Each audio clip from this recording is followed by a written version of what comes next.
Di balik banyak model deep learning modern, ada satu ide dasar yang sangat penting, yaitu perseptron. Di video ini, kita akan mulai dari perseptron tunggal, melihat batasannya, lalu bergerak ke multilayer perseptron. Perseptron bisa kita bayangkan sebagai unit keputusan paling sederhana dalam neural network. Ia menerima beberapa input, lalu memutuskan apakah sinyal itu cukup kuat untuk menghasilkan output. Bagian pertamanya adalah input. Nilai input ini bisa berupa fitur data, misalnya X1, X2, sampai Xn, yang masing-masing membawa informasi berbeda. Setiap input lalu dikalikan dengan bobot. Bobot menunjukkan seberapa besar pengaruh sebuah fitur terhadap keputusan akhir model. Selain bobot, ada juga bias. Bias membantu model menggeser ambang keputusan, jadi output tidak selalu harus bergantung pada kombinasi input yang tepat di titik nol. Semua komponen itu digabungkan dalam kombinasi linear. Rumus intinya adalah Z sama dengan W1X1 ditambah sampai WNXN, lalu ditambah B. Setelah kita mendapatkan nilai Z, perseptron menerapkannya ke fungsi aktivasi. Pada perseptron klasik, fungsi yang dipakai biasanya adalah step function. Ide step function sederhana. Jika nilai Z melewati ambang tertentu, output menjadi 1. Jika tidak, output menjadi 0. Karena itu, perseptron sangat cocok untuk logika sederhana seperti AND dan OR. Dengan pengaturan bobot dan bias yang tepat, ia bisa belajar kapan harus memberi keputusan benar atau salah. Meskipun penting, perseptron tunggal punya keterbatasan besar. Ia hanya benar-benar efektif untuk masalah yang bisa dipisahkan dengan garis lurus, atau yang kita sebut linearly separable. Kalau kita plot data pada bidang 2 dimensi, perseptron tunggal pada dasarnya hanya mencari satu decision boundary linear. Jadi pemisahannya selalu berupa garis lurus. Masalahnya muncul pada XOR. Pada fungsi ini, kelas yang sama berada saling menyilang, sehingga tidak ada satu garis lurus yang bisa memisahkan semua titik dengan benar. Ini sebabnya perseptron bisa menyelesaikan AND dan OR, tetapi gagal pada XOR, bukan karena datanya salah, melainkan karena bentuk batas keputusannya terlalu sederhana. Secara historis, keterbatasan ini sempat membuat riset neural network kehilangan momentum. Banyak orang mulai meragukan apakah model seperti ini bisa menangani persoalan yang lebih realistis. Tapi justru dari masalah XOR inilah lahir pertanyaan penting. Bagaimana kalau kita menambahkan lapisan tersembunyi agar model bisa membentuk batas keputusan yang tidak lagi linear? Dari sinilah perjalanan menuju multilayer perseptron menjadi masuk akal. Kita tidak lagi meminta satu neuron menyelesaikan semuanya sendiri. Multilayer perseptron atau MLP adalah pengembangan langsung dari perseptron tunggal. Bedanya sekarang kita punya beberapa lapisan neuron yang bekerja berurutan. Lapisan pertama disebut input layer. Tugasnya sederhana, yaitu menerima fitur dari data dan meneruskannya ke jaringan. Di tengah ada hidden layer. Disebut tersembunyi bukan karena misterius, tetapi karena nilainya tidak langsung kita lihat sebagai input atau output akhir. Lapisan terakhir adalah output layer. Disinilah jaringan menghasilkan prediksi, misalnya kelas 0 atau 1, atau nilai numerik tertentu. Biasanya MLP bersifat fully connected, artinya setiap neuron pada satu layer terhubung ke semua neuron di layer berikutnya. Kalau hanya menumpuk layer linear tanpa aktivasi non-linear, hasil akhirnya tetap setara dengan satu transformasi linear besar, jadi kemampuan model tidak benar-benar bertambah. Disinilah fungsi aktivasi menjadi kunci. Aktivasi non-linear seperti ReLU, sigmoid, atau TAN membuat jaringan mampu membentuk pola keputusan yang jauh lebih fleksibel. Dengan hidden layer dan aktivasi non-linear, MLP bisa memecah persoalan yang sebelumnya sulit menjadi representasi bertahap yang lebih mudah dipisahkan. Itulah sebabnya XOR yang gagal pada perseptron tunggal bisa diatasi oleh MLP. Jaringan belajar membentuk kombinasi fitur baru di hidden layer sebelum mengambil keputusan akhir. Jadi kalau perseptron tunggal seperti satu garis pemisah, MLP lebih mirip sistem bertingkat yang bisa membentuk batas keputusan melengkung dan jauh lebih kompleks. Sekarang kita masuk ke forward propagation, yaitu proses saat input bergerak maju melewati jaringan sampai menghasilkan output. Bayangkan kita punya vektor input, lalu bobot dan bias untuk hidden layer pertama. Langkah awalnya adalah menghitung kombinasi linearnya. Secara konsep, kita mengambil input, mengalihkannya dengan matriks bobot, lalu menambahkan bias. Hasil ini sering ditulis sebagai Z pada hidden layer. Setelah itu kita terapkan fungsi aktivasi, misalnya ReLU. ReLU mempertahankan nilai positif dan mengubah nilai negatif menjadi 0.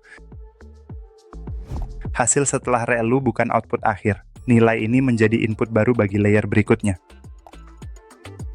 Pada layer output, proses yang sama terjadi lagi. Aktivasi hidden layer dikalikan bobot output ditambah bias, lalu menghasilkan prediksi akhir. Kalau tugasnya klasifikasi biner, output itu bisa diubah menjadi probabilitas atau keputusan kelas. Kalau tugasnya regresi, output bisa langsung berupa angka prediksi. Dalam implementasi NumPy sederhana, inti kodenya biasanya hanya beberapa operasi matriks dan fungsi aktivasi. Yang penting bukan hafal sintaksnya, tetapi paham aliran datanya. Jadi forward propagation bisa diringkas seperti ini. Input masuk, dihitung ke hidden layer, diaktifkan dengan ReLU, lalu diteruskan ke output layer. Kalau alur ini sudah terasa masuk akal, nanti backpropagation akan jauh lebih mudah dipahami, karena kita tinggal membalik cara berpikir dari output kembali ke bobot. Sekarang kita naik ke level teori yang sering terdengar besar namanya, yaitu Universal Approximation Theorem. Makna sederhananya adalah MLP dengan hidden layer dan aktivasi non-linear pada prinsipnya mampu mendekati bot banyak fungsi yang kontinu, asalkan kapasitasnya memadai. Jadi secara teori, MLP sangat fleksibel. Ia tidak hanya cocok untuk satu pola sempit, tetapi bisa membentuk hubungan yang sangat beragam antara input dan output. Tapi ada hal penting yang sering disalahpahami. Teorema ini tidak berarti satu jaringan kecil otomatis bisa menyelesaikan semua masalah dengan baik. Ia juga tidak menjamin pelatihan akan mudah, cepat, atau stabil. Di dunia nyata, performa tetap bergantung pada data, arsitektur, inisialisasi, optimisasi, dan regularisasi. Dengan kata lain, Universal Approximation berbicara tentang kemungkinan representasi, bukan jaminan hasil terbaik dalam praktik. Itulah kenapa saat membangun MLP, kita tetap harus memilih jumlah layer, jumlah neuron, dan strategi pelatihan dengan hati-hati. Teori memberi potensi, tetapi desain yang baik menentukan keberhasilan. Supaya tidak terasa terlalu teoritis, mari lihat di mana MLP benar-benar berguna. Model ini sering dipakai saat hubungan antar fitur cukup rumit dan tidak lagi linear sederhana. Dalam prediksi harga properti, misalnya, harga tidak hanya dipengaruhi luas rumah, lokasi, usia bangunan, akses transportasi, dan fasilitas sekitar bisa saling berinteraksi. Pada penilaian kredit, hubungan antar variabel juga kompleks. Pendapatan, riwayat pinjaman, rasio utang, dan pola pembayaran tidak bekerja secara terpisah. MLP juga sering dipakai untuk memprediksi churn pelanggan, yaitu kemungkinan pelanggan berhenti menggunakan layanan. Sinyalnya bisa muncul dari frekuensi transaksi, komplain, dan perubahan perilaku. Sekarang kita fokus ke studi kasus risiko gagal bayar nasabah. Tujuannya adalah memprediksi apakah seorang peminjam berisiko default berdasarkan kombinasi fitur keuangan dan perilaku. Kenapa MLP masuk akal di sini? Karena relasi antara penghasilan, skor kredit, lama kerja, rasio cicilan, dan riwayat tunggakan seringkali tidak lurus dan tidak saling independen. Arsitektur dua hidden layer sering dipilih sebagai titik tengah yang masuk akal. Cukup dalam untuk menangkap interaksi non-linear, tetapi belum terlalu kompleks untuk data tabular berskala menengah. Satu hidden layer mungkin sudah mampu memodelkan banyak pola, tetapi dua hidden layer memberi ruang representasi bertahap. Layer pertama bisa menangkap kombinasi dasar, lalu layer berikutnya merangkainya menjadi sinyal risiko yang lebih abstrak. Ada beberapa kesalahan umum yang sering muncul saat mulai belajar MLP. Yang pertama, lebih banyak neuron tidak selalu berarti model lebih baik. Kalau kapasitas model terlalu besar dibanding data yang tersedia, model bisa overfitting. Artinya, ia terlalu hafal data latih dan justru kurang bagus saat menghadapi data baru. Kesalahan kedua adalah menganggap kita cukup menumpuk banyak layer linear. Tanpa aktivasi non-linear, jaringan yang dalam tetap bersifat linear secara keseluruhan. Jadi, fungsi aktivasi bukan aksesori tambahan. Ia adalah alasan utama jaringan bisa belajar pola melengkung, interaksi rumit, dan batas keputusan yang lebih kaya. Saat merancang model, tujuan kita bukan membuat jaringan sebesar mungkin. Tujuannya adalah mencari kompleksitas yang cukup, tetapi tetap terkontrol dan sesuai dengan masalah. Kalau kalian ingat dua hal ini, kalian sudah menghindari banyak miskonsepsi dasar dalam deep learning awal. Sekarang kita sudah punya gambaran utuh. Perseptron memberi fondasi, tetapi batas linearnya membuatnya gagal pada XOR. MLP lalu memperluas kemampuan itu lewat hidden layer dan aktivasi non-linear.